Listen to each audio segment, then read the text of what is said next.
Gracias, Ivano. Bueno, lo primero, empezar, como no, dando las gracias a la Consellería de Educación, a la Consellería de Cultura, por todo este esfuerzo, por organizar esta jornada. Gracias también por invitarnos a participar en ella y poder aportar lo mucho o poco que sepamos. Gracias a Julia, no quiero dejar pasar esta oportunidad para agradecerte tus palabras. La verdad es que es una suerte, quiero aprovechar este momentito para decir eso, que es una suerte poder contar con vuestro apoyo. Es una suerte poder participar de este equipo de trabajo y de todos los compañeros aprendemos mucho. Y por último, la verdad es que es una suerte poder llegar a casa todos los días diciendo que has aprendido algo más. Todos los días en este trabajo aprendes muchísimo. Yo llego a casa que el cerebro me hace así, chiribitas, o sea que todos los días aprendo cosas nuevas y eso la verdad es que es de agradecer. Bueno, queremos hacer una presentación bastante práctica porque lo que queremos es trasladaros nuestras experiencias, cómo lo estamos haciendo nosotros, nuestras posibles buenas prácticas, pero desde luego que cada entidad, cada uno de los órganos gestores seguro que también tiene mucho que aportar y mucho que decir y tendremos tiempo para contrastarlo. No me va el mandito. ¿No te importa pasármela?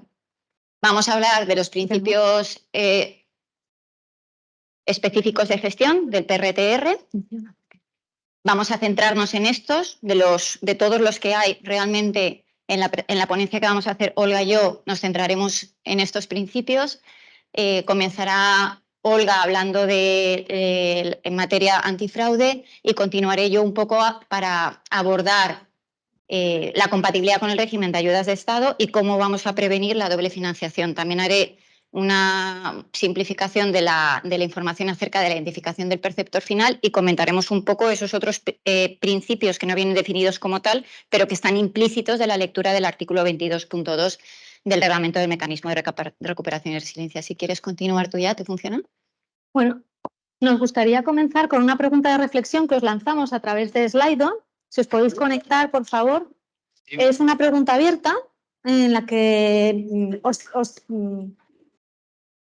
os invitamos a reflexionar acerca de qué os evoca o qué identificáis con los términos fraude y corrupción, desde vuestro punto de vista, tanto como gestores de lo público como ciudadanos. Y los resultados de esta pregunta, que es una pregunta abierta, podéis contestar varias respuestas. Los veremos al finalizar nuestra presentación. Proyectaremos como una nube con aquellas respuestas que han sido más repetidas. Y esto os dejo unos minutos. Bueno, quería también sumarme a los agradecimientos y a la suerte que tenemos de compartir experiencias y buenas prácticas, que esto siempre es enriquecedor. Y además, contar con el apoyo de Julia ha sido pues, magnífico y que muchas gracias, Julia, por siempre estar aquí. Y bueno, estas palabras luego las veremos si queréis al finalizar, ¿no? Las respuestas, Ivano, pero ya van surgiendo palabras, ya empiezan a haber palabras muy repetidas. Pues cuando nos convocaron para participar en esta jornada, nos dijeron que teníamos que abordar las obligaciones en materia antifraude. Y dije, pues bueno, qué bien, nos ha tocado la parte más romántica, como dice mi amiga Raquel, mi compañera. Entonces, pues no es fácil abordar este tema que resulta muy arduo. Y vamos a pasar, yo creo, Ivano, a ver estas respuestas al finalizar. ¿Lo dejamos en marcha entonces? Lo dejamos en marcha, vale. Podéis seguir contestando y vamos a empezar nuestra presentación. Creo que tienes que... Entonces, cuando me dijeron, bueno, pues habla de las obligaciones en materia antifraude. Y yo pensé, bueno, ¿realmente es una preocupación para los ciudadanos el fraude? Y lo que hice fue buscar en Google la palabra fraude y vi que había más de 375 millones de entradas, que me pareció mucho, pero dije, ¿pero esto tiene alguna correlación con la realidad? ¿Es de verdad algo que importe a la ciudadanía? Entonces miré en la última encuesta del CIS, del Centro de Investigaciones Sociológicas de octubre, en el que una de las preguntas que se hacía a los ciudadanos era cuáles son una de las preocupaciones que tiene usted, ¿no? que considera más importantes. Y además la crisis económica, el paro, la vivienda, la sanidad o la educación, aparece en el número 18 la corrupción y el fraude como una preocupación ciudadana. Pero a nivel internacional, en esta slide os quería mostrar también que la corrupción y el fraude están al orden del día, que son noticias que aparecen continuamente y que nos bombardean los medios de comunicación, pero que estamos ahora en una fase en la que el Tribunal de Cuentas, la Sindicatura de Comptes, la OLAF, la Oficina de Lucha contra el Fraude Europeo, están muy pendientes de cómo hacemos las cosas.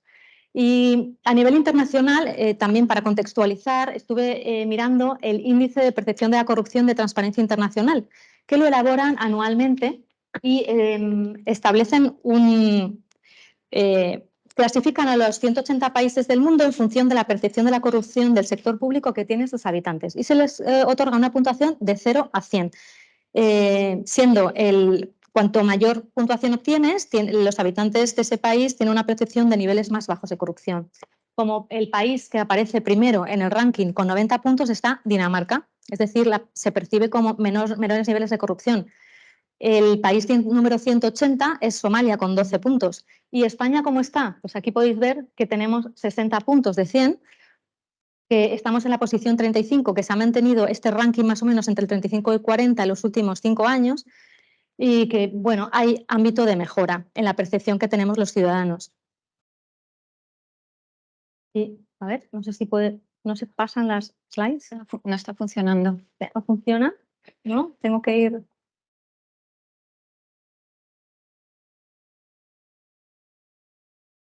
Bueno, no sé, a ver, ahí. Entonces, ¿esto qué quiere decir? ¿Es una preocupación real? Sí. ¿Y qué tenemos que hacer? Pues por eso las administraciones públicas consideran que es de tal relevancia la lucha contra el fraude y la corrupción que nos indican que es una prioridad establecer políticas antifraude. ¿Y estas políticas a qué tienen que tender? A dos pilares principales, la integridad pública. Debemos disponer de planes de integridad pública que garanticen estos 4 pilares. Una eficiencia en la gestión, una transparencia en el trabajo de las administraciones públicas para facilitar la rendición de cuentas, llevando a cabo una planificación estratégica. Y esto nos llevará a nuestro objetivo principal, que es el buen gobierno. Y lo podemos ver desde el punto de vista más práctico en el ciclo que llamamos de oferta y demanda. Los ciudadanos demandan a las administraciones la rendición de cuentas porque son cada vez más conscientes y activas. Y a su vez las administraciones tienen que mostrar la transparencia en su gestión, la eficiencia y la eficacia, y para ello hay mucha normativa de buen gobierno y transparencia y de hecho ha resultado tan relevante que ahora mismo en la página del plan de recuperación podéis ver que se ha mostrado el listado de los 100 principales perceptores de fondos del mecanismo de recuperación y entre ellos aparecen ayuntamientos, sobre todo ADIF es el primero, y aparecen los ayuntamientos de Valencia, de Castellón, de Alicante, también el ayuntamiento de Elche. Es decir, que la transparencia y la integridad importan. ¿Y esto cómo se ve reflejado en la gestión del mecanismo de recuperación? Bajando un poco al trabajo diario nuestro y donde estamos ahora en el marco del plan de recuperación. Pues el propio reglamento del Parlamento y del Consejo 2021-241, por el que se establece el mecanismo de recuperación, ya establece que el cumplimiento normativo y el principio de buena gestión van a ser claves. Es decir, los Estados miembros deben garantizar que los recursos procedentes del mecanismo de recuperación se destinan a las finalidades previstas según la normativa aplicable y además tenemos que fomentar la transparencia y el buen uso de los fondos.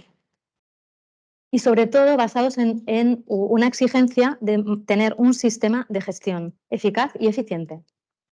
Entonces, todo esto se ha trasladado en nuestra normativa estatal, en los pilares que se definen en la orden ministerial 1030, que va a ser la base de nuestra gestión diaria. Y se ha trasladado en manera de los principios que mostraba en el templo Ivano con sus pilares y además en unas actuaciones obligatorias para las entidades ejecutoras y órganos gestores, que somos todos los que estamos aquí participando en una u otra medida.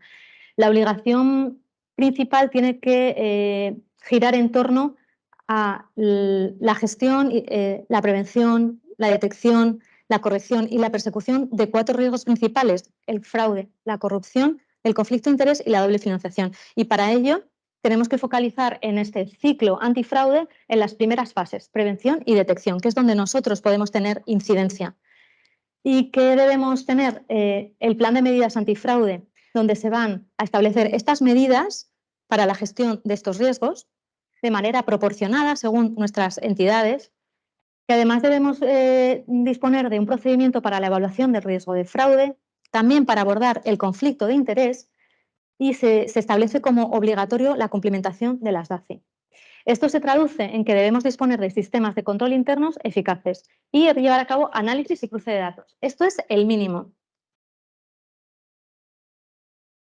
Entonces, en cuanto a las medidas preventivas que ya debemos disponer y tener en marcha en nuestras entidades, organismos, instituciones, está la política antifraude, que engloba, entre ellas, la Declaración Institucional de Lucha contra el Fraude y la Corrupción. Es la tolerancia cero frente al fraude y la corrupción de las administraciones públicas, que ya el vicepresidente de Cultura ha puesto de manifiesto que la integridad pública es clave en la gestión de los fondos. Debemos disponer de códigos éticos, pero no solo deben existir, es que tenemos que conocerlos como gestores. Además, la formación y la sensibilización es clave, porque no solo consiste en disponer de esas herramientas, es que tenemos que conocerlas y ponerlas en práctica. Por eso, este intercambio de experiencias es muy importante en este momento. Y también disponer de procedimiento de prevención y gestión del conflicto de interés. Todo esto se tiene que reunir en un sistema de control interno. Y las fases de detección son también importantes y tenemos que poner el foco ahora, porque ya tenemos esas herramientas de prevención, pero ahora tenemos que detectar si todas nuestras herramientas son útiles y las estamos aplicando. ¿Cómo? Con las autoevaluaciones de riesgos, con los índices de fraude de corrupción, que son las banderas rojas, y con las herramientas informáticas y bases de datos que tenemos que consultar para analizar y cruzar esos datos. Y además disponer de los canales de denuncia. Ya tenemos, este año también se ha aprobado la Ley 2/2023 de protección del denunciante. Es importante saber y conocer que tenemos también unas herramientas cada vez más potentes. Entonces, ¿y ahora qué?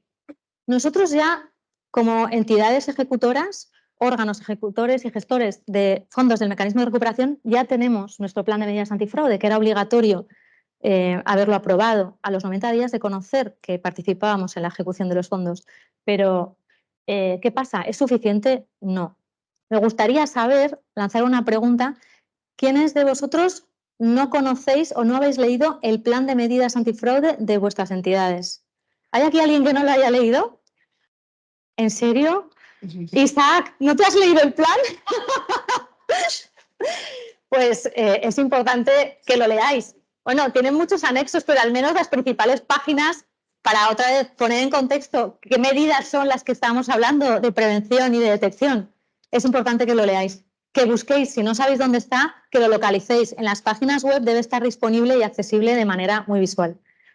Y entonces, nosotros tenemos que contar que ahora que tenemos que haber realizado autoevaluaciones de riesgo para conocer el estado de situación de nuestra entidad. Estas autoevaluaciones se retroalimentan y, además de la difusión de nuestro plan de medidas antifraude, nos ayudan, con los resultados de estas evaluaciones, a volver a revisar si las medidas que habíamos identificado en nuestra herramienta principal de planificación son suficientes. Y conocer cómo vamos a implementar nuestro control interno. Es un ciclo que volvemos a pasar por la casilla de salida, porque tenemos que volver a reevaluarnos, volver a revisar el plan de medidas antifraude, actualizarlo con la normativa y ver si las medidas que estamos utilizando son suficientes y adecuadas. Entonces, esta presentación la hemos enfocado de manera muy práctica, porque ya todos debemos conocer qué medidas están en marcha, qué medidas debemos aplicar, pero ¿cuál es la situación de nuestra entidad o de nuestro órgano gestor respecto a la aplicación de estas medidas?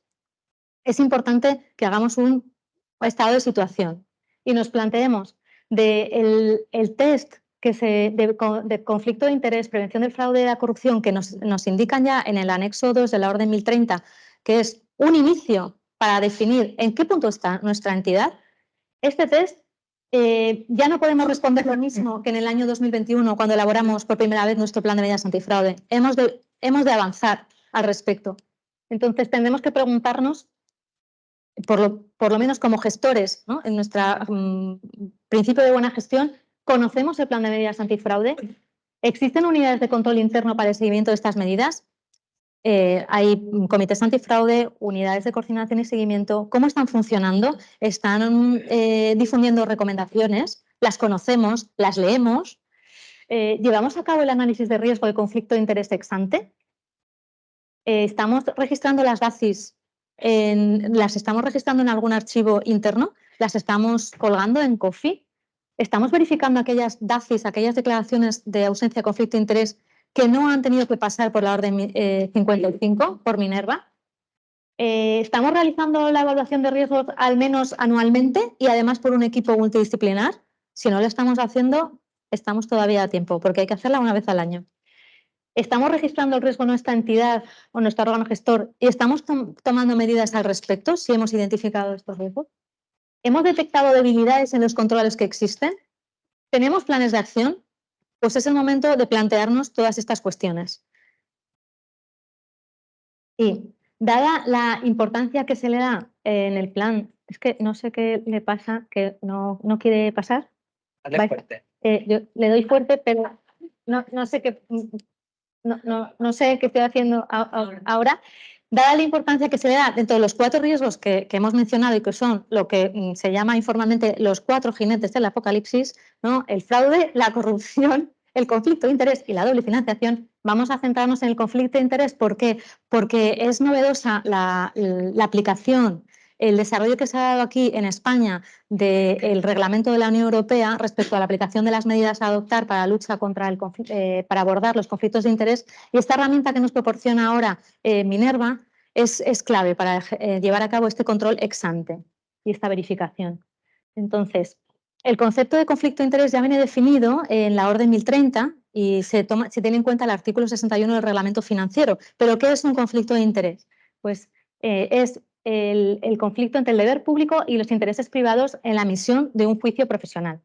Esta es la definición general del conflicto de interés que existe cuando el ejercicio imparcial y objetivo de los agentes financieros y demás personas que participan en la ejecución presupuestaria, es decir, nosotros como órganos gestores del mecanismo de recuperación, se vea comprometido por razones familiares, afectivas, de afinidad política o nacional, de interés económico o cualquier otro motivo directo o indirecto de interés personal.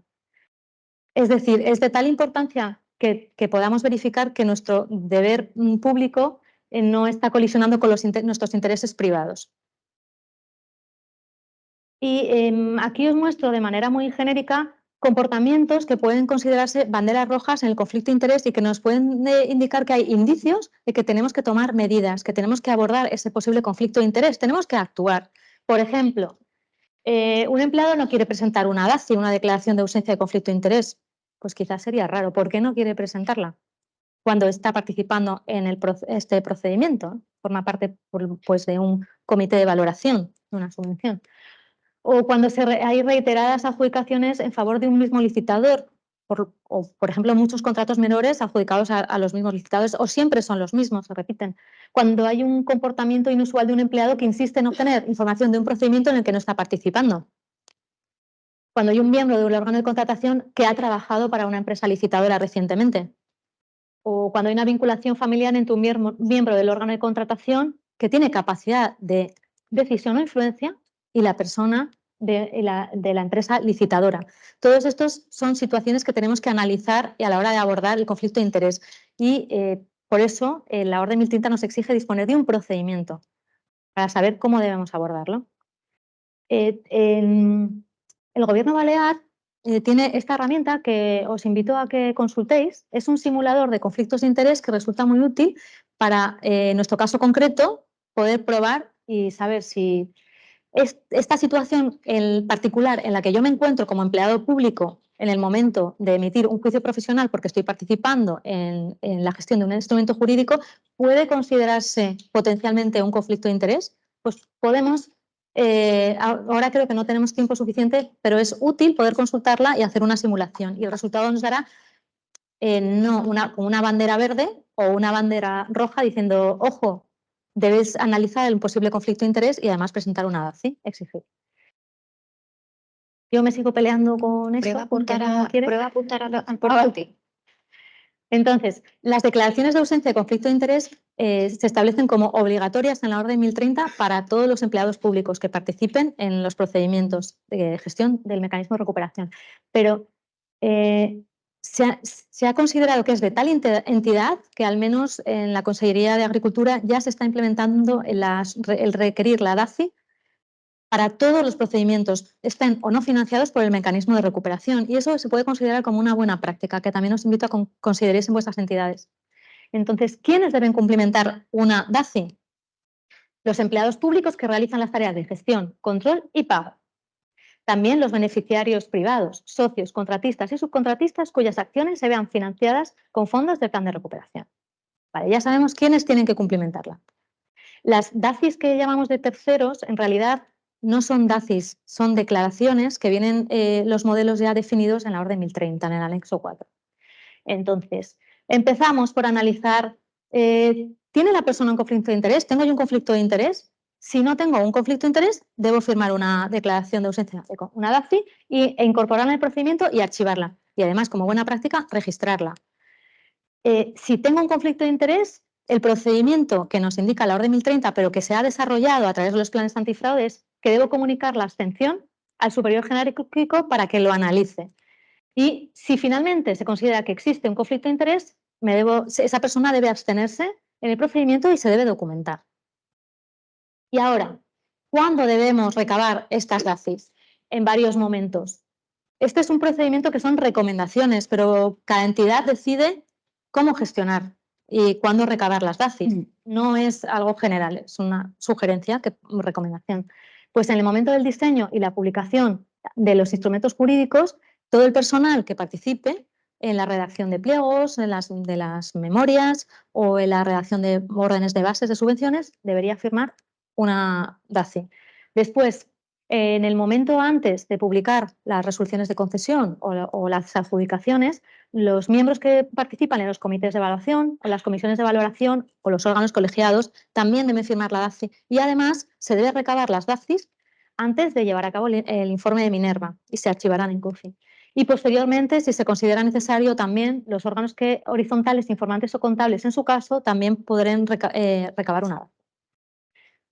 Los modelos de DACI vienen definidos tanto en la Orden 1030, en el anexo 4, como en la Orden 55/2023, que regula el conflicto de interés ex ante.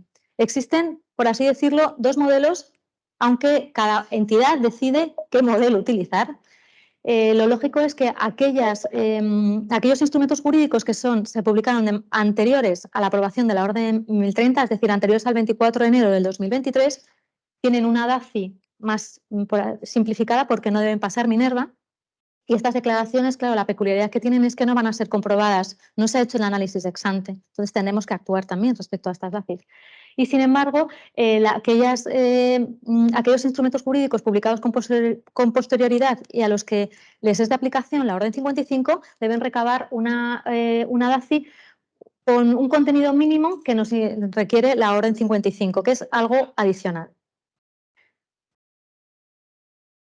Entonces, esta Orden 55 de 2023 de análisis de riesgo de conflicto de interés ex ante, cuando nos es de aplicación, tenemos que tener en cuenta que debemos pasar un informe por la aplicación Minerva que ha desarrollado la Agencia Tributaria, en la que se recaba la información de titularidad, se cruzan los datos con las titularidades reales.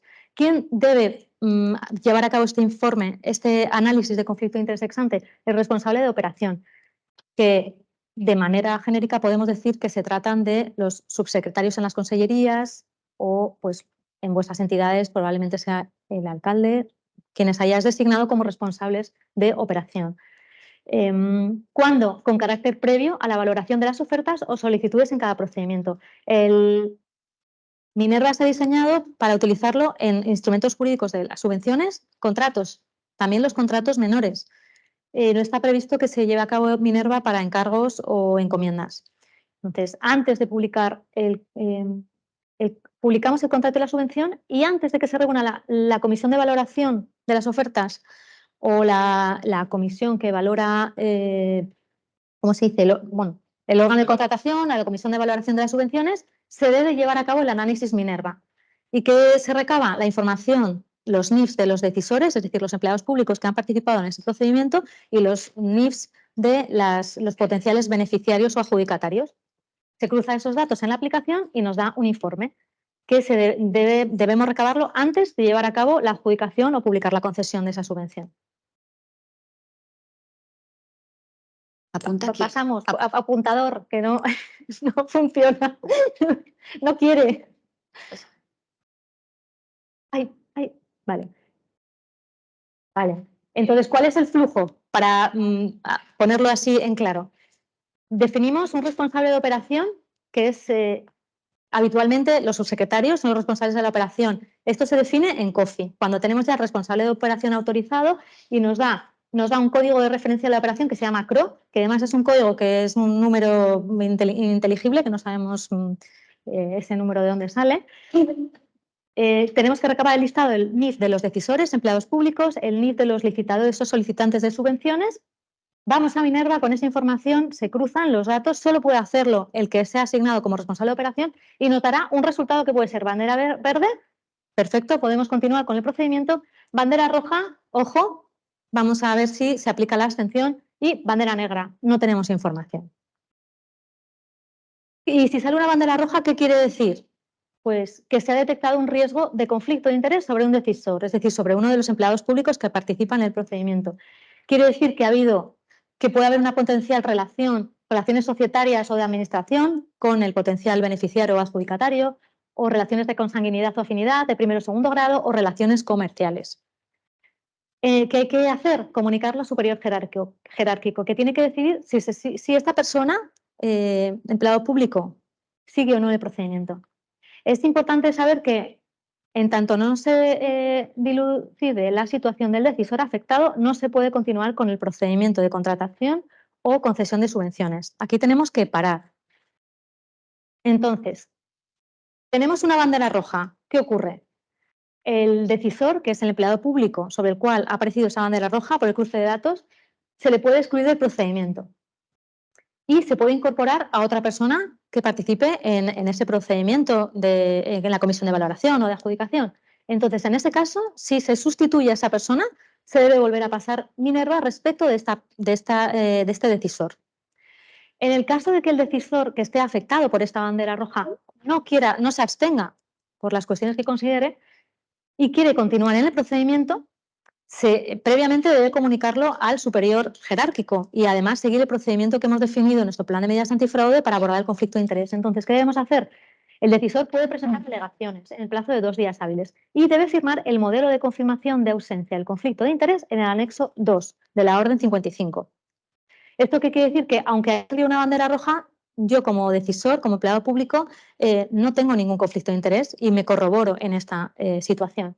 Entonces, ¿qué podemos hacer siguiendo el protocolo que hemos establecido? Las unidades de coordinación y seguimiento, y en este caso los comités antifraude, tienen la posibilidad de solicitar información adicional al comité o los comités antifraude en concreto, a la unidad que está especializada en asesoramiento del conflicto de interés de la IGAE. Tiene una página web y difunde buenas prácticas, está toda la normativa de conflicto antifraude, hay preguntas frecuentes y además existe este formulario que os muestro.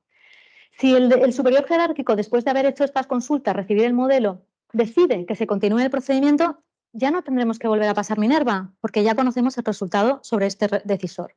Entonces podemos seguir. Pasamos a la siguiente. No puedo. Déjame si quieres a mí. Perdón. Ahora, entonces, este es el formulario que habéis visto. Creo que ya sé cómo se hace. Queda atrás adelante. Vale. Te lo paso. Este es el formulario que os he enseñado de la unidad de asesoramiento en materia de conflicto de interés, que está en su página web, para que los comités antifraude, en caso de una bandera roja, puedan llevar a cabo una consulta adicional. Que es muy útil también que sepamos que existe esta herramienta para apoyarnos. Entonces, ¿qué ocurre si aparece una bandera negra? Esto nos indica que no se han encontrado datos del titular real, de la persona jurídica solicitante, e impide llevar a cabo este cruce de análisis de conflicto de interés. ¿Esto por qué suele ocurrir? Pues porque o la persona sobre la que se hace el análisis, el potencial beneficiario, ha fallecido, o que quizás esa empresa es de nueva creación y no tenemos los datos. ¿Qué tenemos que hacer? Solicitar al potencial beneficiario la información de titularidad real. Y es muy importante que tengamos en cuenta que debemos incluir esta posibilidad de solicitar los datos de titularidad real en los propios pliegos en el plazo de 5 días hábiles para evitar la exclusión. Cuando se reciban los datos de estos titulares reales, ya podemos realizar de nuevo nuestro control Minerva. Y para finalizar, todo este análisis Minerva tiene que tener una trazabilidad y se muestra que con un módulo de auditoría en COFI, que podéis ver aquí, que solo tienen acceso a este módulo los responsables de operación. Y ahí nos van a pedir que carguemos tanto las DACIs que se han firmado por todos los decisores en el procedimiento como el resultado del informe de análisis de conflicto de interés Minerva.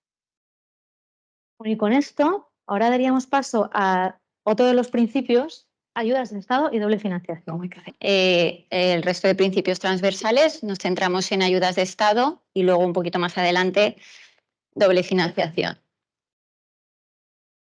Para un poco que nos sirva de guía o de diapositiva que nos conduzca a través de toda esta exposición, hemos querido poneros esta, que es un breve resumen de cuáles son los principios de gestión específicos y qué nos dice la Orden 1030 de total relevancia que podríamos o qué instrumentos podríamos aplicar para controlar que estamos cumpliendo con estos principios específicos.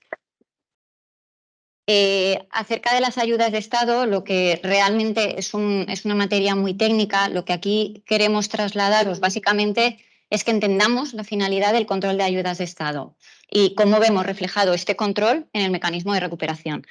Debemos entender que la obligación de proteger los intereses financieros de la Unión, que esta presentación realmente va centrada en eso, en proteger los intereses financieros de la Unión, corresponde o aplica a cualquier persona que reciba fondos europeos. Y esto es crucial entenderlo.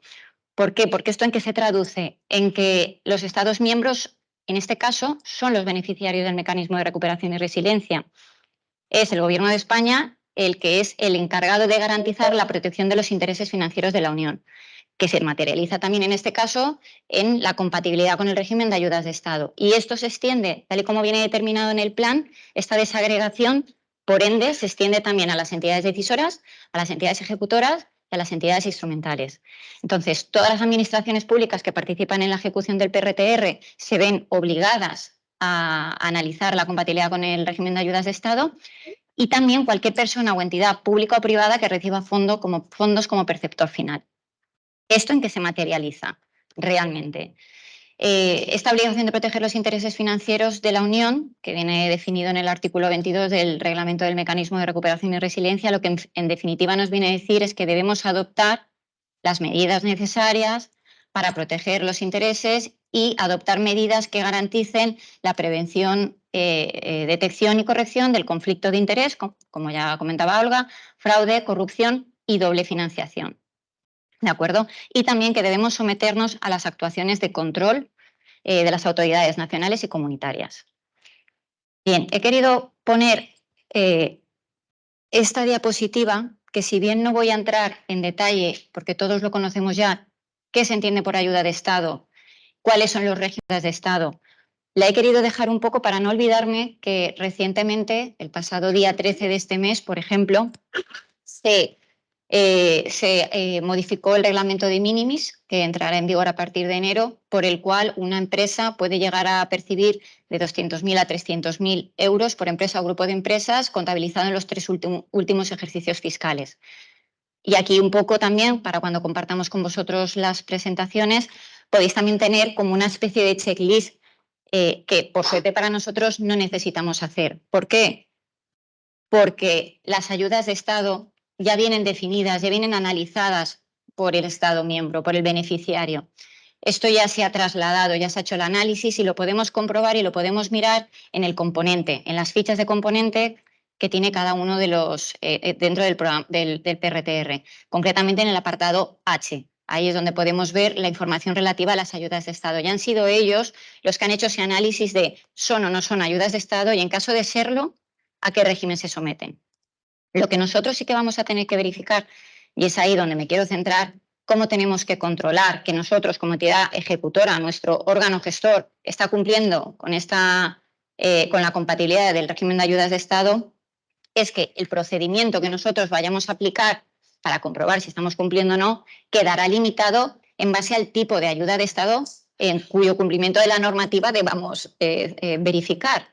¿De acuerdo? Entonces, hay que remitirse al componente, hay que ver ante qué ayuda de Estado nos encontramos y en base a eso podremos definir para cada una de las inversiones que gestione nuestra entidad ejecutora cuáles van a tener que ser las verificaciones que tendremos que hacer. ¿Qué es lo interesante? Establecer un procedimiento. El procedimiento puede ser tan sencillo como remitirnos a los anexos de la Orden 1030, hacernos las cuestiones que nos plantean los anexos de la Orden 1030, que, como os decía, ya vienen respondidos en el análisis que ha hecho el Ministerio, pero nos sirve un poco para ir trazando nuestro procedimiento, porque los procedimientos, que es algo que queremos trasladar aquí, no solamente basta con describirlos y decirlos, sino hay que testearlos. Lo que necesitamos es que nuestros procedimientos, y esto es algo que me dijo la viceintervención y a mí me abrió los ojos, los procedimientos no es decir, cojo de aquí este modelo, cojo de aquí este modelo, lo pego y digo que tengo un procedimiento, sino verdaderamente decir lo que estamos haciendo y con las cuestiones y las preguntas que nos plantean los anexos de la orden, que nos sirvan de pista para ver de nuestro procedimiento, de lo que estamos haciendo, qué se nos puede estar escapando, qué puede ser una señal de alarma. Luego, a nivel de ayudas de Estado, por no dejarme nada en el aire, podemos hacer el control o testear dentro de nuestro procedimiento, podemos decir, por ejemplo, qué requisitos estamos verificando para saber si las ayudas de Estado, esa compatibilidad se está llevando a cabo. Pues antes de conceder la ayuda, desde dos perspectivas, desde la perspectiva a nivel beneficiario y desde la perspectiva de la entidad ejecutora. Desde el nivel de beneficiario, ¿qué voy a comprobar? Pues la presentación de las declaraciones responsables en el momento de la solicitud de que la ayuda, de que no ha recibido ayuda de otros fondos. Cualquier otra declaración responsable que se haya exigido en las bases reguladoras, porque como sabéis, este análisis que ha hecho el Ministerio de si estamos ante una ayuda de Estado y qué régimen nos aplica, baja luego a los reales decretos o a las bases reguladoras. Por tanto, ahí es donde tenemos toda la información de la ayuda de Estado ante la que nos encontramos. Si se ha comunicado, tendremos un SEA number. Todo eso lo vamos a dejar indicado en nuestro procedimiento, cómo vamos a ir haciendo nuestro checklist en el tema de ayudas de Estado. A nivel de órgano gestor, pues bueno, un poco lo que decía al principio. Antes de la concesión de la ayuda se extraerá la información del beneficiario de la base de datos nacional de subvenciones. Comprobaremos, por ejemplo, a través de la plataforma de intermediación de las administraciones públicas, si el que ha firmado es el representante legal o no.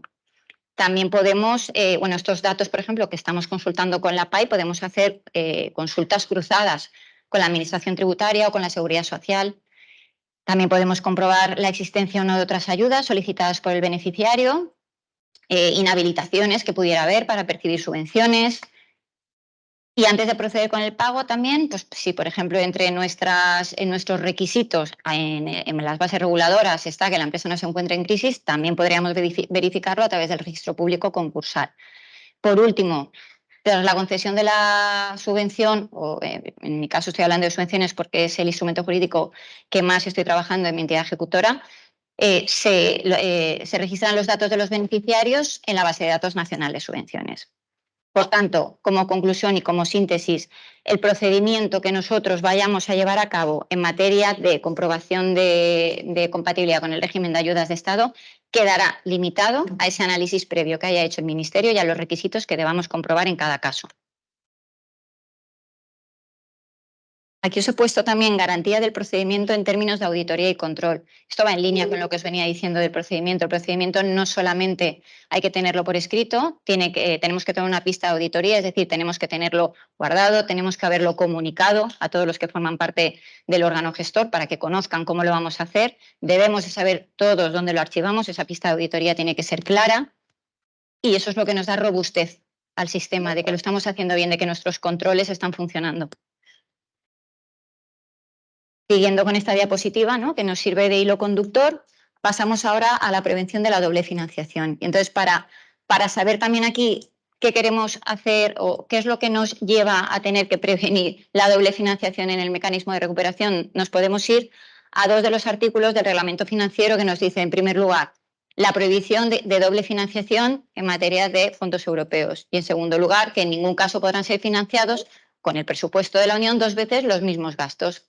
Pues bien, ¿qué es lo que tenemos que hacer como entidades ejecutoras para prevenir este principio específico transversal? Pues tenemos que garantizar que no va a haber doble financiación. ¿Cómo lo vamos a hacer? Adoptando las medidas que aseguren sistemas de control de gestión. Otra vez, control. Siempre es control, control y procedimentarlo. Y estos sistemas de control tienen que garantizar que no se produce doble financiación de ningún tipo. Y quiero resaltar esto de ningún tipo porque ahora os explicaré a qué me refiero. Para hacer efectivo el cumplimiento hay que aplicar los procedimientos que permitan dar una garantía de que estamos cumpliendo de manera adecuada para prevenir la doble financiación. Esto viene definido en el artículo 7 de la Orden 1030 a través de las autoevaluaciones. ¿De qué autoevaluaciones concretamente estamos hablando en el tema de prevención de la doble financiación? Del anexo 2B6, al igual que en materia de ayuda de compatibilidad con el régimen de ayudas de Estado, y al anexo 3D. Os he puesto también más o menos en qué fases lo vamos a utilizar, porque los anexos 2 son como para la fase inicial, en qué estado nos encontramos, que se me puede estar escapando, y el anexo 3D son ya más un checklist que te permite, como os decía, incorporar ideas a tu procedimiento, cosas que se te puedan estar escapando. Lo que os venía diciendo antes de esa nota mental, ¿no? De ahora os diré por qué hablamos de cualquier tipo. Porque recientemente también, en marzo de 2023, se publicaron las orientaciones de la Secretaría General de Fondos Europeos en materia de prevención de doble financiación, que son básicamente, nos trasladan el pronunciamiento de la Comisión en esta materia. ¿Por qué? Porque es difícil, ciñéndonos a la descripción o a la definición que se da de doble financiación en términos generales, es difícil casarlo con el mecanismo de recuperación y resiliencia, porque hasta ahora la doble financiación siempre venía definida en términos de gasto certificable o gasto gasto exigible certificable o que está dentro ese un término económico, mientras que en el mecanismo de recuperación y resiliencia lo que intentamos certificar no son esos gastos, sino que queremos certificar la consecución de un logro de unos hitos y objetivos. Entonces, casaban difícilmente. Por ese motivo, sacaron desde la Comisión estas orientaciones, que luego la Secretaría General de Fondos Europeos nos han matizado y nos han detallado y nos han explicado, que vienen a decir que tenemos que abordar la prevención de la doble financiación desde dos ámbitos. Por un lado, desde el ámbito del Estado miembro. ¿Por qué? Porque es el beneficiario, no lo olvidemos, es el beneficiario. Por tanto, todas las entidades que participan en la ejecución del PRTR forman parte de ese beneficiario. Y luego, por otro lado, a nivel de perceptor final. Entonces, de abordar esta necesidad desde el nivel de Estado miembro, ¿qué significa? Pues lo que ya os he adelantado, que todas las entidades que forman parte del beneficiario están obligadas de la misma manera a prevenir la doble financiación. Es decir, si se produce doble financiación en la entidad ejecutora instrumental, en la entidad ejecutora o en la entidad decisora, se está produciendo doble financiación en el Estado miembro. Y esto se tiene que controlar en todos los niveles. Es en el plan de cada Estado miembro donde también se realiza el análisis de qué medidas se van a adoptar en materia de doble financiación. Más que qué medidas se van a adoptar en materia de doble financiación, decir si son o no compatibles con otros programas de la UE. Y esto también lo podemos comprobar en las fichas de los componentes, concretamente en el apartado 10, donde habla de sinergias con otros fondos. La regla general, ¿cuál es? Porque hay una regla general un poco que guía todo el PRTR. ¿Cuál es la regla general? Que el coste estimado de la inversión no incorpora que se financie con otros fondos. Esa sería la regla general. Por tanto, un criterio adecuado, ¿cuál sería? Pues que no haya concurrencia de diferentes fondos a la hora de gestionar una actuación concreta. Es lo que viene a decir ese mensaje que a veces habremos oído de un proyecto, un fondo. Pues viene a reflejar esto. Salvo casos expresamente previstos, es decir, sí que hay excepciones a la regla general, donde pueden venir financiados por más de un fondo, pero esto lo encontraremos en nuestro componente. Por lo tanto, parte de nuestro procedimiento nuevamente, revisar el componente, revisar el análisis que se ha hecho y empezar a trasladar sobre papel qué es lo que estamos haciendo para prevenir esa doble financiación. Y luego tenemos que abordar la doble financiación, nos dice la Secretaría General de Fondos Europeos, desde la otra perspectiva, desde la habitual, desde la del perceptor final. Pues que un mismo gasto subyacente no venga vinculado por parte de un beneficiario y venga justificado en dos subvenciones diferentes. Pero este problema no nos lo encontramos solo, como todos sabéis, en el ámbito de los fondos europeos, es decir, de subvencionado cofinanciado por fondos europeos, sino también con la concurrencia de fondos nacionales. Es decir, es un riesgo al que ya veníamos enfrentándonos. ¿Cuál es la herramienta crucial de la que nos habla la Secretaría General de Fondos Europeos? La consulta a la base de datos nacional de subvenciones. Ahí es donde podemos extraer toda la información y verificar la información que se nos está proporcionando. ¿Qué debemos comprobar y cuándo? ¿Qué debemos comprobar? Dos cosas básicas que tengamos todos en mente. Uno, que no haya, que una actuación no se esté financiando por encima de su coste, la sobrefinanciación. Y dos, que no estemos financiando dos veces el mismo coste, la doble financiación. ¿Por qué? Porque sabemos que, según el reglamento del mecanismo de recuperación y resiliencia, la cofinanciación sí que está permitida, sí que se podría dar y vendría reflejado en el componente que analizaríamos previamente. ¿Cuándo? ¿Cuándo vamos a hacer esas comprobaciones? ¿Cuándo vamos a contrastar la base de datos nacional de subvenciones? Hay dos momentos cruciales: antes de la concesión y antes de efectuar el reconocimiento de la obligación o el pago. Van a ser los dos momentos críticos en los que sí o sí deberemos hacer esas comprobaciones. Os he puesto aquí también esta diapositiva porque de la lectura de las orientaciones de la Secretaría General de Fondos Europeos me parecía muy interesante también que tengáis en mente el porqué de todo esto que hay detrás, ¿no? El artículo 13 nos dice que deberemos presentar informes de gestión con la periodicidad que se establezca y que esos informes de gestión expresarán el cumplimiento de todos los principios transversales y que esos informes de gestión, además, acompañarán a cada solicitud de pago. ¿Esto qué significa? Que tal y como veníamos explicando, que el plan tiene una desagregación y que el plan el beneficiario es el Estado miembro y que formamos parte de este beneficiario todas las entidades ejecutoras instrumentales, las entidades ejecutoras, todas las entidades decisoras, significa que en los informes de gestión debemos expresar y decir de manera explícita que haya ausencia de doble financiación y esto se va a elevar y esto finalmente acompañará al informe de gestión que presentará el beneficiario, el Estado miembro, para poder hacer la solicitud de pago.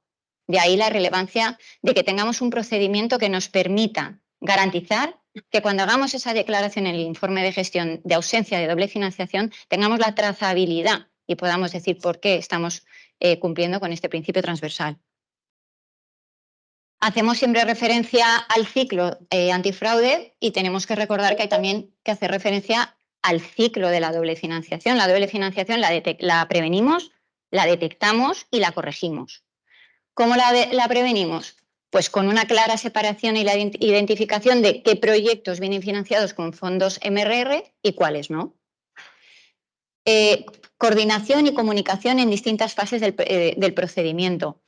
Pues yo he visto, por ejemplo, y he podido comprobar en la entidad en la que estoy colaborando, que se produce siempre una comunicación con las autoridades nacionales y con otros organismos gestores que puedan estar concediendo ayudas similares. Por tanto, la coordinación y la comunicación es imprescindible para la prevención y además es imprescindible en distintas fases del procedimiento de los instrumentos jurídicos que estemos gestionando. Es decir, antes de lanzar la convocatoria y posteriormente en los procedimientos de verificación. La herramienta, como ya os adelantaba, la herramienta para la prevención es la consulta a la base de datos, en los dos momentos que os decía. Instrumentos jurídicos, obligaciones de los beneficiarios. En los instrumentos jurídicos confirmaremos, haremos nuestro checklist y veremos si en el instrumento jurídico se ha trasladado la obligación al beneficiario a través de una declaración responsable de que nos informen de si están percibiendo cualquier otro fondo para garantizar la doble financiación, que se está haciendo una prevención de la doble financiación. Y trasladaremos a esos beneficiarios esa responsabilidad. Tendremos que comprobar que eso figure en nuestros instrumentos jurídicos. Contabilidad separada. También se lo podemos pedir en los instrumentos jurídicos, en la convocatoria. Podemos pedirle a los beneficiarios que tengan una contabilidad separada en materia de esos proyectos que están gestionando con financiación del mecanismo. No solo ellos, nosotros también. Es una buena práctica que dentro de la entidad ejecutora haya una separación y una buena diferenciación a nivel contable de los proyectos que se gestionan con el MRR. Y formación, que es la gran olvidada. Es importantísimo en la prevención, en todos los ámbitos de la prevención, tanto de los 4 jinetes del apocalipsis, entre los que está la doble financiación, como en materia de compatibilidad con el régimen de ayudas de Estado, que haya una formación del personal que va a participar en esa verificación del cumplimiento. Tienen que conocer toda esta... Por tanto, la formación es imprescindible en prevención. La detección, pues la detección son las comprobaciones de las declaraciones responsables. Nos han presentado unas declaraciones responsables de ausencia de conflicto, de ausencia de doble financiación, de que no se están financiando con otros fondos. Verifiquémoslo. ¿A través de cómo? A través del uso de las bases de datos, que ya os adelantabas, que no quiero ser muy repetitiva, pero bueno, yo creo que aquí lo tenéis más o menos a nivel de checklist, y con las banderas rojas del plan de medidas antifraude que nos comentaba mi compañera Olga. Esas banderas rojas, es que está todo entrelazado. El plan de medidas antifraude nos resulta muy útil para luego tener esas banderas rojas y nos sirve y nos forma parte de nuestro procedimiento. ¿Qué cosas no se nos tienen que olvidar? Por último, la corrección. Procedimientos para transmitir casos de doble financiación. Procedimientos para transmitir casos de doble financiación y comunicarlo a las autoridades nacionales o a las autoridades competentes europeas, por ejemplo, a la OLAF. ¿Tenemos por escrito procedimentado que vamos a hacer esto? No, pues ojo, incorporémoslo. Procedimientos para recuperar los fondos. Yo creo que esto sí que lo tienen todas las entidades ejecutoras ya procedimentado, pero en caso de que se detecte esa doble financiación, ¿qué se le va a decir al beneficiario? Ese procedimiento para recuperar, revocar o minorar la subvención. Identificación del perceptor final. Esta parte la he enfocado más hacia la obligación de recabar los datos a efectos de auditoría y control. ¿Por qué? Porque esta parte es como la gran olvidada, ¿no? Por su importancia en la ejecución del PRTR hay que hacer especial mención a la importancia que tiene disponer de los datos a efectos de auditoría y control. Por eso insistimos tanto en procedimiento y comprobar y verificar y testear que nuestro procedimiento es el que estamos llevando a cabo. Por eso no hay una regla única, por eso estamos hoy todos aquí, porque no tenemos por escrito, nadie nos ha dado esto es lo que tienes que hacer, sino que cada uno lo estamos adaptando a cada una de nuestras entidades ejecutoras y lo estamos adaptando lo mejor posible a los procedimientos que ya se están llevando a cabo, y esto lo estamos incorporando. Pero esta obligación de disponer de los datos a efectos de auditoría y control nos lleva a que tengamos que identificar los perceptores finales de los fondos, o sea, los que reciben los fondos para financiar su actividad, a identificar a los contratistas y subcontratistas en caso de que el perceptor final sea un adjudicador, un poder adjudicador, y por último, lo que todos olvidamos, la identificación del titular real del perceptor de los fondos. Voy a explicaros así un poco brevemente el motivo que nos lleva a tener que identificar. Nos viene por un mandato también del reglamento del mecanismo de recuperación y resiliencia, también en el artículo 22, que es la madre del cordero. En el apartado 2, la letra D, nos dice que a efectos de auditoría y control tenemos la obligación de recabar en un formato electrónico que permita realizar búsquedas y una base de datos única los siguientes datos, los que ya os adelantaba: nombre y perceptor final de los fondos, nombre del contratista y subcontratista y, ojo, nombre, apellidos y fechas de nacimiento de los titulares reales. Y esto viene así definido. ¿Qué motiva esta obligación a los Estados miembros de obtener y almacenar estos datos? Pues que la Comisión Europea lo que quiere en definitiva es identificar los beneficiarios finales a quienes está financiando, identificar las entidades con las que contratan las entidades públicas en la ejecución de sus actuaciones e identificar a la persona que finalmente, la que está detrás de ese CIF al que estamos dándole el dinero. ¿Quién es el titular real que hay detrás de esto? Y para saber quién es el titular real, ya hay una disposición, una directiva de la Unión Europea, la de lucha contra el blanqueo de capitales, que nos define lo que se considera titular real, aquel que tiene la participación en el capital social del 25% más una acción o un derecho de propiedad superior al 25% de la persona jurídica. Todo esto es fundamental que lo conozcamos.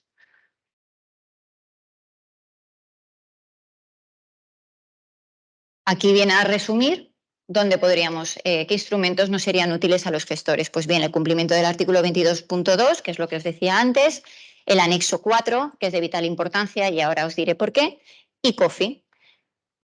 ¿Vale? El anexo 4 lo tenemos que incorporar en todos los instrumentos jurídicos, no se nos debe olvidar, porque a través de este anexo que firman o los subcontratistas y contratistas o los beneficiarios, se hace una cesión del tratamiento de los datos, para cumplir también con esa normativa específica de derecho y protección de los datos.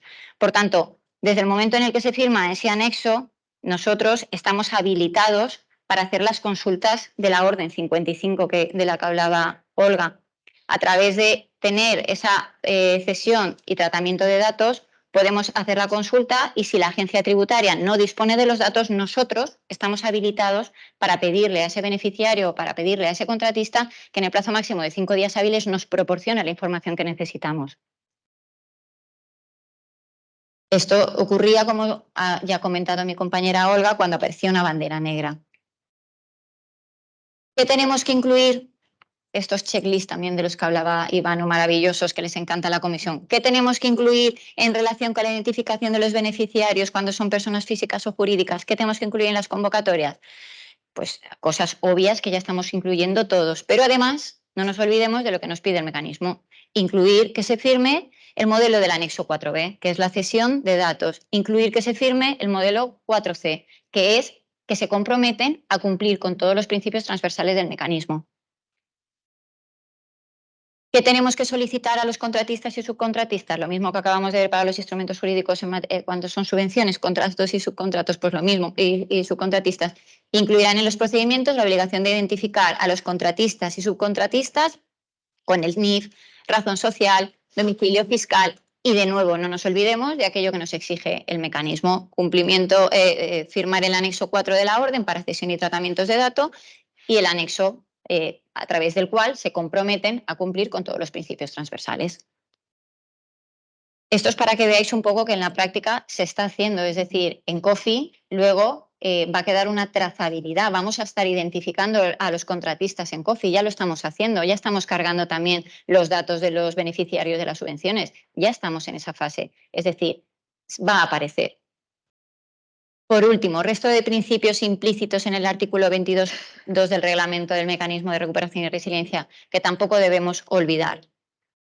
Pues el principio de adicionalidad, o mejor explicado, el artículo 5 dice que el mecanismo no sustituirá o no financiará gastos ordinarios o recurrentes. Esto no debemos olvidarlo, por tanto también hay que cumplirlo. Y por otro lado, la conservación de los documentos, que dice que tiene que ser 5 años desde el final de la operación. Esto, haciendo el cálculo, si el final de la operación empieza a contar a partir del 31 de diciembre de 2026, esto nos llevaría a conservar los documentos por un plazo de 5 años en aquellos importes superiores a 60.000 euros, lo que nos llevaría a conservar los documentos hasta diciembre de 2031, y por un plazo de 3 años para aquellos que sean de importes inferiores a 60.000 euros, lo que nos llevaría hasta la fecha de diciembre de 2029.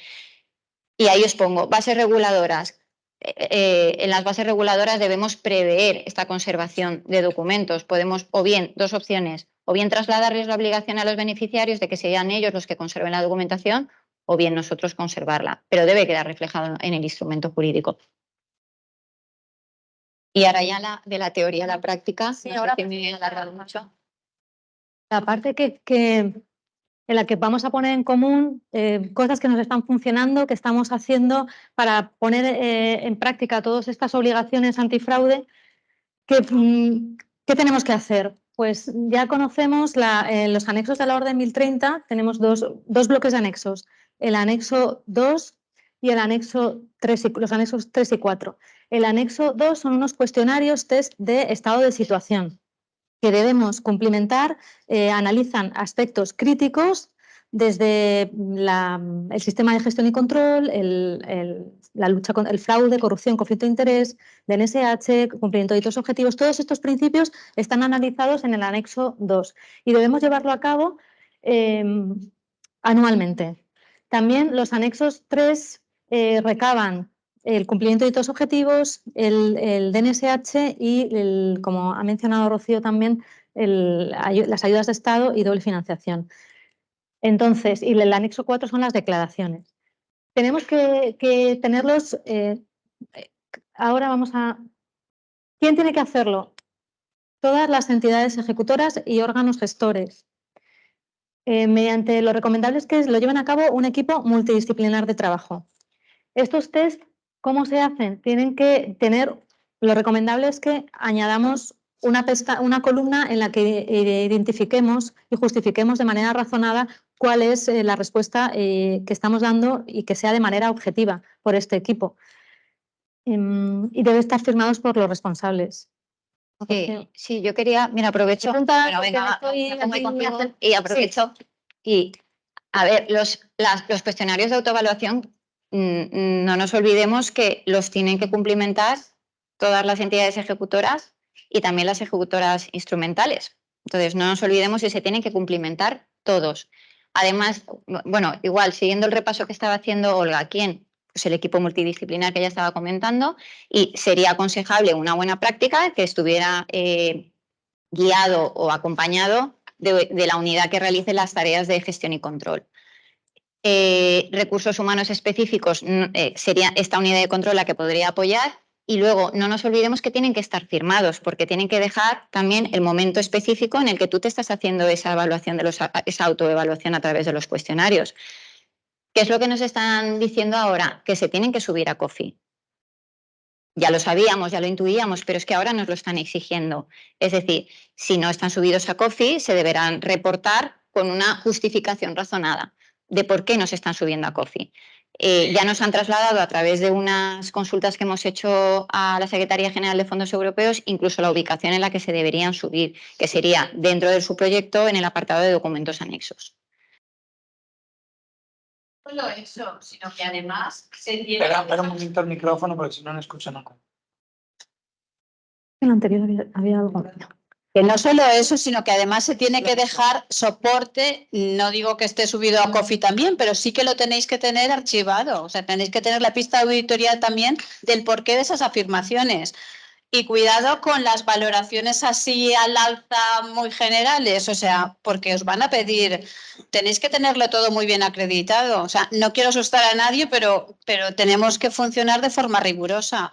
Eso ya lo está viendo la intervención general. Sí, como decía Julia, una buena práctica, el cuestionario no te viene así definido, pero una buena práctica es incorporar una columna adicional donde tú des una justificación razonada de por qué tienes esa puntuación, de por qué tú te autoevalúas con esa puntuación. Por ejemplo, se dice... Un informe, una memoria también, eso es buena práctica también. De todos modos, para los detalles de la pista de auditoría, mañana tenemos una sesión también. Sí que no os asustéis, mañana hablaremos detenidamente de la pista de auditoría. Vale. Y compartiremos unos ejemplos, unas prácticas y tal. Y una de las preguntas es, ¿dispone de recursos humanos suficientes para llevar a cabo las funciones de control y gestión? Pues si no disponemos de recursos humanos, definamos cuántos son, cuántos necesitaríamos para llevarlo a cabo, por qué consideramos que no es suficiente, demos respuestas. Para que la valoración al final tenemos que tender, según nos dice la Orden 1030, a que el riesgo de la entidad sea un riesgo bajo. Pero no nos asustemos si el riesgo que hemos identificado es medio o alto. Tenemos que definir entonces qué planes de acción vamos a poner en marcha para que la próxima vez que nos volvamos a evaluar, porque eso es una foto finish de un momento muy concreto, tenemos que tender a que ese riesgo se haya minimizado. Exacto, las autoevaluaciones son una foto fija del estado de situación de la entidad ejecutora que estamos analizando. Por eso deben estar firmados, porque ese código de verificación te permitirá saber siempre en el momento en el que está hecha esa evaluación. Como bien decía Olga, la autoevaluación se va a sintetizar en un valor único. Ese valor único, lo ideal es que te dé un riesgo bajo, pero si no te da un riesgo bajo, lo que tienes que hacer es un plan de acción que acompañe a esa foto fija, que te diga, pues bien, las medidas que voy a implementar para corregir estas deficiencias que he detectado en estos niveles de los principios específicos de gestión, voy a implementar esto, y no nos olvidemos lo que veníamos diciendo antes, que no está tan por escrito, pero que nos lo van a pedir. ¿Quién lo va a hacer? El responsable. ¿Quién lo va a hacer? ¿De qué departamento es? ¿En qué funciones participa dentro de las autoevaluaciones? ¿Cuál es su rol? Toda esa información también tiene que quedar reflejada en nuestro plan de acción. Y además, nuestro plan de acción debería o sería lo conveniente que incorporara mecanismos de verificación. Es decir, yo digo que voy a implementar esta medida correctora para poder conseguir este riesgo bajo, que es el que me piden, y cómo voy a testear que esta medida que voy a proponer me va a llevar a tener un riesgo bajo. Todo eso quedará guardado y archivado conjuntamente a través de la pista de auditoría, que todo el mundo conocerá el lugar, la ubicación donde deben quedar guardados, etcétera. Además de que lo subamos a COFI, como ya decíamos antes. También una de las preguntas que muchas veces nos hacen es Pero ¿sobre qué analizo estos riesgos, ¿no? Este test, ¿qué lo hago? Como en base a los subproyectos que estoy generando, de manera global de mi consellería, sobre un subproyecto concreto, sobre una actuación o sobre un instrumento jurídico. Eso es decisión de cada entidad u órgano gestor en función de los riesgos que haya identificado en sus autoevaluaciones, si voy a hacerlo de manera más exhaustiva por instrumentos jurídicos, por actuación o de manera más global. Entonces, sí. En el caso de las dos consellerías, Educación, Universidades y Empleo, Cultura y Deporte, pues los haremos como hemos hecho. Se hará una autoevaluación por todos los subproyectos, por cada dirección general. La haremos ahora en 2024 porque para este año la hicimos de manera global a refundir el plan de medidas antifraude. Para 2024, os avisamos ya lo he dicho, sobre todo a los directores generales se les está informando, será una por dirección general, ¿vale? No obstante haya diferentes subproyectos o en servicios o subdirecciones, pero se hará un anexo y luego el resultado de cada dirección general de cada consellería se refunde en una única autoevaluación que luego que será común para la consellería, y las dos consellerías se reflejarán en el plan de antifraude nuevo que haremos en 2024. Entonces, para que los órganos gestores internos, en este caso, me perdonen la digresión los demás, esto será nuestro proceso para el año que viene, así que nada, descansar durante las vacaciones.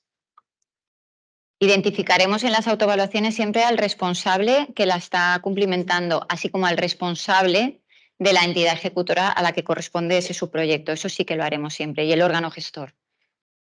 ¿Qué te parece, Paso? Sí. Bueno, es verdad que el anexo 3 es muy farragoso, si lo habéis visto. Habla primero de cumplimiento de hitos objetivos, que son, bueno, ya lo comentarán más adelante las compañeras. Tiene muchísimas páginas, hay que cumplimentarlo. Es verdad que a día de hoy, como hasta el momento COFI no estaba desarrollado, no lo hemos llevado a cumplimentar porque había muchas preguntas a las que no podíamos dar respuesta, pero en este momento yo creo que ya sí que merece la pena que anualmente se cumplimente.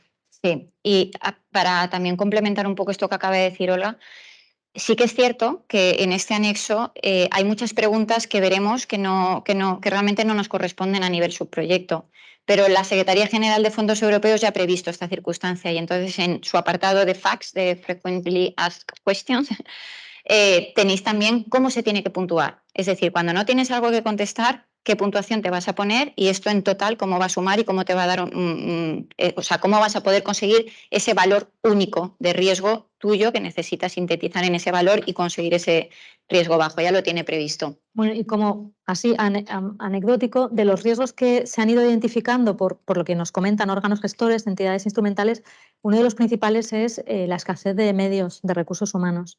Probablemente ocurra en muchas organizaciones, y también la falta de planes de control, que son, creemos que, dos pilares en los que tenemos que incidir ahora en este momento. Cómo gestionar con los recursos que tenemos, cómo podemos hacerlo e implementarlo de manera más eficiente.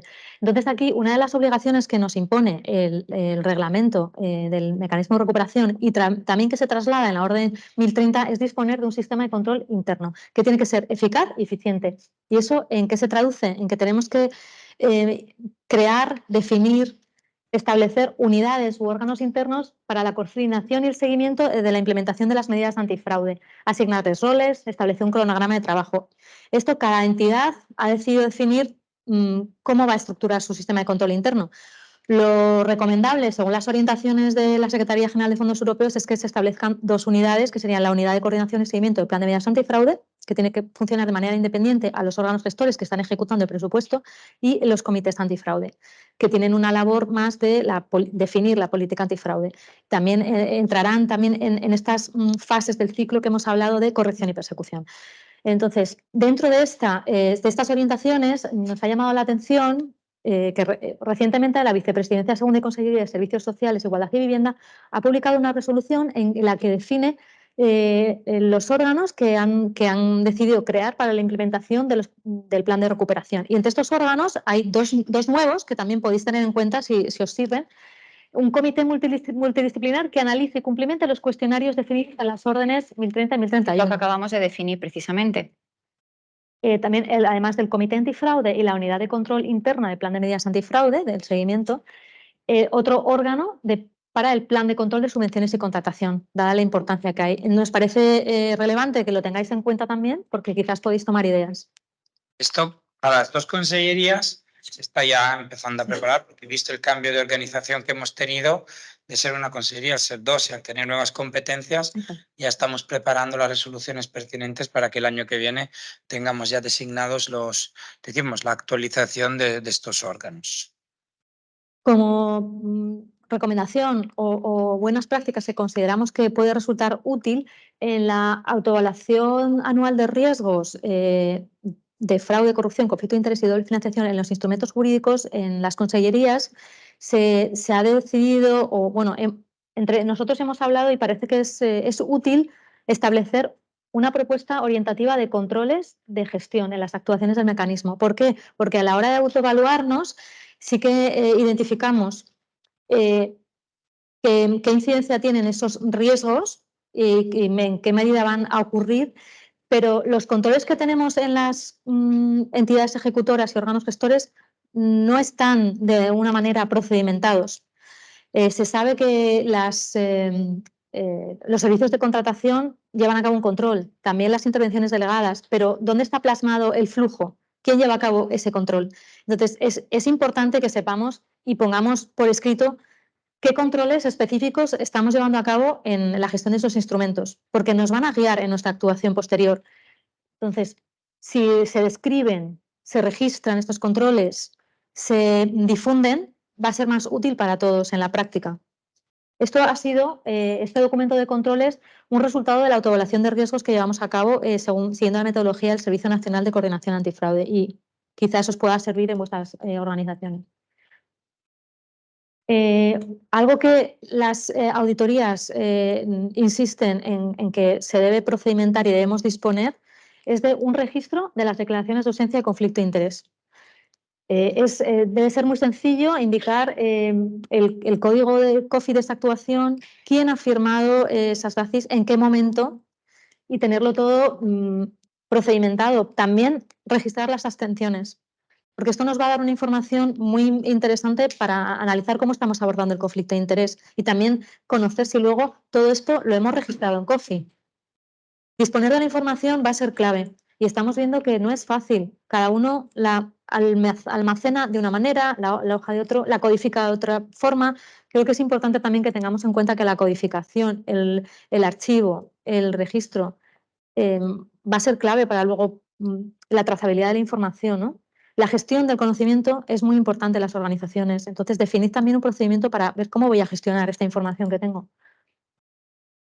De los checklists famosos que hemos estado comentando, al final en la práctica se traducen en estos documentos que hemos trabajado de manera colaborativa entre todos los equipos que gestionamos los fondos, y al final son documentos que seguro que tenéis vosotros a disposición y que están también en la página de la Dirección General de Fondos Europeos como una buena práctica, un modelo de plan de control con anexos de checklist en las que de manera no exhaustiva se relacionan una serie de evidencias que sería recomendable que recabáramos en cada uno de los instrumentos jurídicos y que nos sirven como guía para, sobre todo aquí en azul marcamos aquellos que son adicionales y que son específicos para el cumplimiento del mecanismo de recuperación. Entonces, bueno, está bien saber que tenemos que tener el certificado de acuerdo de conferencia sectorial porque nos lo van a pedir abogacía, intervención, que tenemos que en la tramitación tenemos que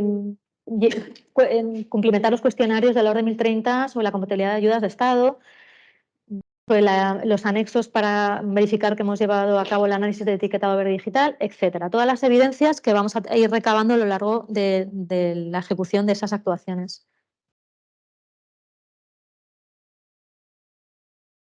Lo mismo para la doble financiación, listas de comprobación. Me había acercado al ordenador para revisar un poco todo el checklist, pero básicamente es comprobar si dispone la entidad de un procedimiento para evitar la doble financiación, lo dispone por escrito o bien forma parte de su plan de medidas antifraude, un apartado concreto de doble financiación. Vemos también, tenemos que chequear que la definición del procedimiento haya incorporado pruebas de cumplimiento para valorar las medidas que implementa el órgano gestor. Esto es lo que os venía diciendo antes. Hemos tenido en cuenta a la hora de abordar nuestro procedimiento que hemos incorporado también mecanismos de verificación, no solo para validar la definición del procedimiento, sino para validar que está funcionando, es decir, que lo estamos haciendo. Tenemos esos checklists que nos permiten ir viendo paso por paso que estamos cumpliendo con todo lo que decimos que vamos a cumplir. Si se han detectado deficiencias, se han propuesto medidas correctoras, se han incorporado las medidas correctoras a nuestro procedimiento. Estamos, como ya os decía antes, estamos verificando que esas medidas correctoras de alguna manera estén dando los resultados esperados. ¿Quién va a llevar a cabo esas verificaciones? ¿Quién va a implementar esas medidas correctoras? Toda esta información que parece como algo muy básico, a la hora de ponerte a analizar o cuando viene la auditoría a ver qué procedimiento se está llevando a cabo la entidad, de manera tácitamente todos funcionan, todo rueda, pero luego en la práctica no se sabe quién ha hecho esa verificación, no se sabe qué mecanismo se va a implementar, no se sabe realmente qué se espera obtener con esa medida correctora que se ha planteado, ni cómo la puedo puntuar, ni cómo puedo saber si está llegando al objetivo esperado. Se prevé controles a través de la selección de una muestra para comprobar el procedimiento descrito. Por ejemplo, en la entidad que tengo pues, como más experiencia con ellos, en función del programa del que se trate, pues sí, selecciona una muestra o incluso llega a hacer comprobaciones de todos los expedientes. Entonces, cada uno, en base a sus procedimientos, lo más adecuadamente posible, conforme a su órgano gestor, irá adaptando cada una de las opciones de la lista de comprobación, pero lo que sí que está claro es que debemos procedimentar, debemos dejarlo, es aconsejable que lo dejemos por escrito y que lo comuniquemos a todos. Aquí, por ejemplo, os he puesto un pantallazo de algunas de las cuestiones que podríamos incorporar a nuestro procedimiento si es que no lo hemos tenido en cuenta ya. Por ejemplo, nos ha transmitido la entidad decisora instrucciones acerca, estos son en concreto doble financiación, por ejemplo, nos ha transmitido la entidad decisora instrucciones para cómo prevenir la doble financiación nosotros como entidad ejecutora. Sí, no. ¿Nos las ha transmitido? Vale. ¿Le damos reporte a la entidad decisora de lo que estamos haciendo y cómo lo cumplimos? Todo eso debe quedar una trazabilidad. ¿Se analiza si los componentes en los que participa la entidad cuentan con sinergias con otros fondos europeos o no? Algo tan básico como se ha cogido la entidad ejecutora, el componente se lo ha leído y lo ha marcado y sabe de lo que está hablando en cuanto a doble financiación, de cómo viene definido esa inversión con la que está trabajando. Se dispone la entidad de procedimiento específico para valorar la posible existencia, se dispone dicho procedimiento por escrito, lo que ya veníamos comentando sin parar. Se describe un flujograma de actividades, es decir, si en la doble financiación, como decíamos antes, tiene que haber comunicación y coordinación con otras entidades que puedan estar dando subvenciones y que puedan llevarnos a estar incurriendo en doble financiación, se describe el flujograma de yo pregunto a fulanito que es el responsable de la entidad, no sé qué, me remite un informe con las ayudas que él está convocando, qué costes está cubriendo, yo lo incorporo a mi expediente y guardo esa trazabilidad. Se describen los controles a realizar abordando la prevención, detección y corrección. Como os decía antes, no nos olvidemos que la doble financiación también tiene un ciclo. ¿Qué estamos haciendo para prevenirla? ¿Qué estamos haciendo para detectarla? ¿Y qué estamos haciendo para corregirla? ¿Tenemos ese procedimiento de revocación, minoración? ¿Lo tenemos todo por escrito? No, pues es una buena práctica ponernos a ello. También es importante que en este momento, en esta fase, consideremos en nuestros planes de control, en concreto, las comprobaciones y verificaciones. Si no se están llevando a cabo, debemos definir cómo, a través de qué bases de datos, con qué herramientas informáticas contamos y cómo lo vamos a hacer. Es importante que haya una clara separación de funciones, que ya nos lo dice la propia normativa del reglamento MRR, clara separación de funciones entre las personas que participan, decisores, en cada una de las fases de los instrumentos jurídicos. Debemos tener en cuenta que los planes de control, aquí me refiero, por ejemplo, a los planes de control de las subvenciones, se deben adaptar a los principios del mecanismo de recuperación. Deben tener en consideración cómo vamos a analizar las ayudas de Estado en su caso, la doble financiación, el DNSH, incorporar checklists de verificación de cada uno de estos criterios puede ser útil para las personas que van a llevar a cabo estas verificaciones. Y además, preguntarnos, ¿se verifican las declaraciones responsables? Tanto las DACIs como las declaraciones de terceros. ¿Se deja constancia de estas verificaciones en cada fase implementada? Y hay que llevar a cabo controles a nivel beneficiario y a nivel órgano gestor. Es decir, si vamos a consultar la BDNS o la PAI, la plataforma de intermediación de datos, vamos a dejar constancia de en qué momento lo hemos consultado y cuál ha sido el resultado de esa consulta, porque si no, de nada sirve. Nuestro plan de control tiene que considerar también el registro de las comprobaciones que hemos estado haciendo, porque el análisis, el cruce de datos es prioritario también en el sistema de gestión y control. Bueno, esta creo que es la última, ¿no? Sí. Que es una síntesis. Creo que no somos muy innovadoras si os decimos que todo se reduce a procedimentar, control, difusión y formación.